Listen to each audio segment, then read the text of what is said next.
Les confessions de Clara. Parce que parfois, ce qu'on mange en dit plus long que ce qu'on dit. Une enquête sur soi, épisode 3. Il y a des questions auxquelles on préfère ne pas répondre. Pas parce qu'on ne connaît pas la réponse, parce qu'on la connaît trop bien. Combien de fois cette année tu as ouvert ton placard à cause de lui ? J'avais raccroché avec Jade sans vraiment répondre. J'avais dit « on en reparle », avec cette voix légère qu'on prend quand on veut clore un sujet, sans avoir l'air de le clore. Jade n'était pas dupe, elle ne l'est jamais, mais elle avait laissé passer. Cette nuit-là, je n'ai pas dormi, pas à cause de lui, à cause de moi. 3h47 du matin. Le plafond de ma chambre que je connais par cœur maintenant, chaque ombre, chaque nuance de blanc selon la lumière qui filtre depuis la rue. J'avais essayé de lire, j'avais essayé une tisane, j'avais essayé de compter quelque chose, les respirations, les voitures qui passent dehors, n'importe quoi. Rien. Alors j'avais fait ce qu'une bonne enquêtrice fait quand elle ne peut pas dormir. J'avais ouvert le dossier. Dans ma tête, j'avais commencé à remonter le fil. Pas cette année, plus loin. Toutes les fois où j'avais mangé sans avoir faim. Toutes les fois où un placard, un frigo, un distributeur automatique était devenu une réponse à quelque chose qui n'avait rien à voir avec la nourriture. Le soir où j'avais raté une promotion importante, j'avais mangé une pizza entière, seule dans mon canapé. Le week-end où ma meilleure amie, avant Jade, m'avait annoncé qu'elle déménageait à l'autre bout de la France. J'avais passé le dimanche à grignoter, sans m'arrêter. Les dimanches soirs, en général. Toujours les dimanches soirs. Et lui, oui, lui, mais pas seulement lui. Avant lui, il y avait eu Marc. Et avant Marc, il y avait eu cette période entre deux relations où je mangeais le plus. Comme si l'absence de quelqu'un créait un vide que je cherchais à remplir avec autre chose.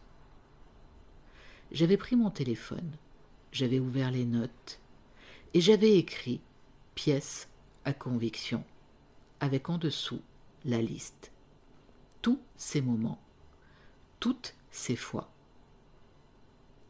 Quand j'ai fini, j'ai regardé cette liste longtemps. Ce n'était pas une liste alimentaire. C'était une carte de mes émotions sur 10 ans. Le lendemain matin, la voix était là. Elle est toujours là après une nuit comme ça. Cette version de moi que je n'aime pas, froide, comptable, impitoyable. Celle qui fait les bilans. Alors, on récapitule. 10 ans de yo-yo. 10 ans de régime qui commencent le lundi et finissent le vendredi. 10 ans de promesses dans le miroir et de rechutes dans la cuisine. Tu es diplômé, tu as un bon travail, tu sais écouter les gens, tu sais trouver les mots. Et tu n'arrives pas à gérer une simple relation avec un placard. C'est pathétique, non ? Je me suis assise sur le bord de mon lit. Et lui, parlons-en. Un homme qui envoie des messages à 23h et annule les appels. Et toi, tu attends, tu analyses, tu trouves des excuses, tu manges. Bravo Clara, belle enquêtrice. J'ai respiré. Cette voix, je la connais par cœur. Elle a les intonations de beaucoup de gens. Un peu ma mère. Un peu cette fille en terminale qui m'avait dit que j'avais de la chance d'avoir un joli visage, avec ce sous-entendu cruel que les adolescentes savaient si bien glisser. Un peu moi-même, après toutes ces années à me répéter que je n'étais pas assez. Mais ce matin-là, pour la première fois, je l'ai entendu différemment. Pas comme une vérité, comme un témoin à charge. Et un bon enquêteur ne prend pas le témoin à charge pour parole d'évangile. Il cherche d'autres preuves. J'ai appelé Jade dans la matinée. « Je n'ai pas dormi, » j'ai dit. « Je sais, » elle a répondu. « Tu aurais répondu à mes questions si tu avais dormi. » On a ri. Enfin, elle a ri. Moi, j'ai souri avec cette fatigue douce des nuits, sans sommeil. « Jade, c'est quand la première fois que tu as compris que tu mangeais tes émotions ?» Silence de l'autre côté. Jade prenait toujours le temps de vraiment répondre aux vraies questions. C'était une des choses que j'aimais le plus chez elle. J'avais 28 ans, la rupture avec Romain, tu t'en souviens ? Je m'en souvenais. Une rupture brutale, sans explication réelle, qui avait laissé Jade dans un état que je n'avais vu qu'une seule fois chez elle. Je mangeais du Nutella à la cuillère à 2 heures du matin en regardant des séries que je ne regardais pas vraiment. Et un soir, j'ai posé le pot et je me suis dit « Mais qu'est-ce que je cherche là-dedans ? Romain ? Le fait qu'il revienne ? L'impression d'exister pour quelqu'un ?» J'ai serré mon téléphone un peu plus fort. « Et tu as trouvé ? » Pas tout de suite.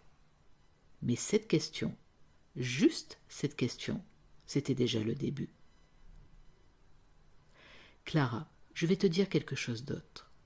Quelque chose que j'aurais voulu qu'on me dise à l'époque. Vas-y. Ce n'est pas une question de volonté. Ce n'est pas parce que tu es faible ou que tu manques de discipline. C'est parce que ton système nerveux cherche à se réguler.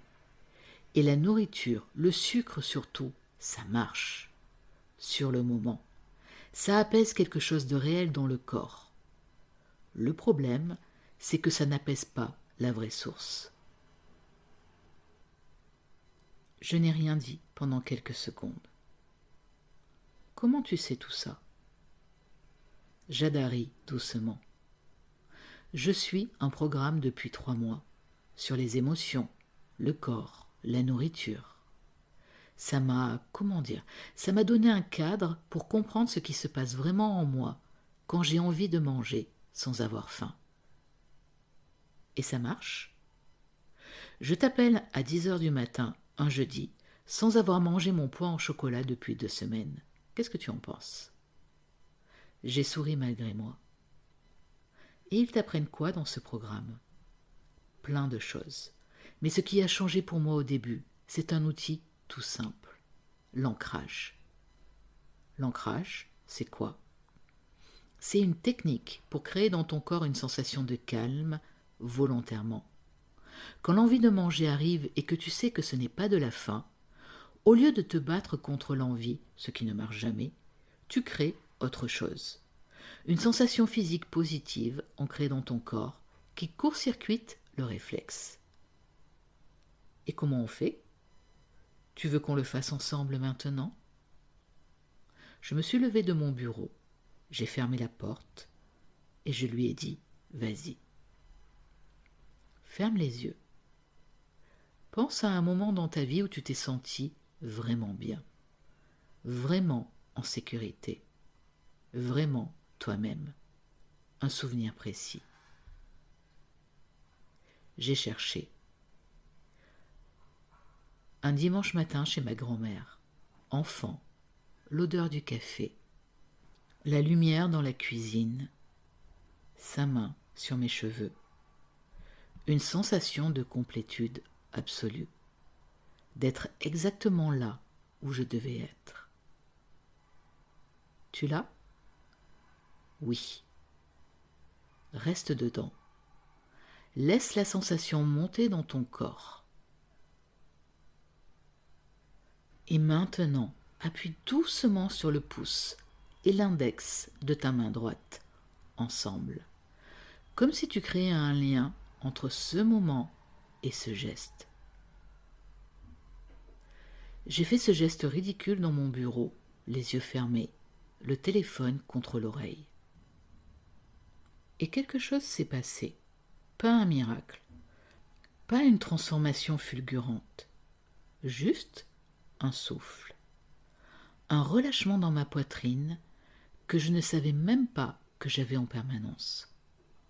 Comme si pendant 30 secondes, mon système nerveux avait arrêté de se battre contre quelque chose. Tu sens quelque chose, a demandé Jade. Oui, je lui ai dit. Et ma voix était différente. La prochaine fois que l'envie arrive, ce geste, avant d'ouvrir le placard, juste ce geste, et on verra. Le soir, j'ai testé. Pas parce que j'ai fait une grosse crise, juste parce que j'étais rentrée fatiguée, que le silence était là, comme d'habitude, et que j'ai senti cette chose familière, cette légère traction vers la cuisine. Je me suis arrêtée, pouce et index, le dimanche matin chez ma grand-mère, l'odeur du café, sa main dans mes cheveux, le souffle, le relâchement. L'envie n'a pas disparu complètement. Je ne vais pas te raconter des histoires. Ce n'est pas magique et ce n'est pas instantané. Mais elle a changé de texture. Elle est devenue moins urgente, moins impérative. Comme si, entre moi et le placard, il y avait maintenant un espace. Petit, fragile, mais réel, où je pouvais choisir. Je me suis fait une vraie tisane. J'ai mangé un vrai dîner, raisonnablement, avec attention. Et après, je suis restée assise dans le silence de mon appartement, sans que ce silence me pèse, comme d'habitude. C'était un tout petit pas, imparfait, incertain, mais c'était mon petit pas. Mon téléphone a sonné à 20h30. Lui. Pas un message cette fois, un vrai appel avec sa vraie voix. Clara, je sais que j'ai été nulle ces derniers temps. Je sais que j'ai annulé et que j'ai disparu et que ce n'est pas correct. Est-ce que tu accepterais qu'on se voie, vraiment, en vrai, samedi? J'ai regardé par la fenêtre, les lumières de la ville, mon reflet vague dans le carreau. Samedi, dans 4 jours. Tout ce que j'avais travaillé cette semaine, les questions, la liste, l'ancrage, ce petit espace fragile entre moi et mes réflexes. Tout ça s'est mis à trembler d'un coup. Parce que le voir en vrai, c'était autre chose. C'était mon corps, mon visage sans le filtre du téléphone, ma façon d'occuper l'espace, de bouger, d'exister physiquement en face de quelqu'un que je désire et dont je veux désespérément être désiré. Mon corps, ça va pas. La phrase est revenue, automatiquement, comme un réflexe. Et pour la première fois, je l'ai entendue pour ce qu'elle était vraiment. Pas une vérité, une peur. Clara, tu es là? Oui, j'ai dit, je suis là. Et je n'ai pas encore répondu pour samedi. Ce que Clara vient de découvrir ce soir, cet espace entre l'envie et le geste, c'est l'une des clés les plus puissantes du travail sur les émotions et la nourriture. L'ancrage, c'est un outil concret, ancré dans la neurologie, qui permet de réguler son système nerveux au moment précis où il en a besoin. Ce n'est pas de la magie, c'est de la pratique. Et c'est exactement ce genre d'outil que j'enseigne dans ma méthode pour que tu puisses toi aussi créer cet espace entre toi et tes réflexes. La semaine prochaine, épisode 4, le verdict. Clara va devoir faire face à tout en même temps. Lui, son corps, et ce qu'elle a vraiment compris sur elle-même. Je te donne rendez-vous la semaine prochaine.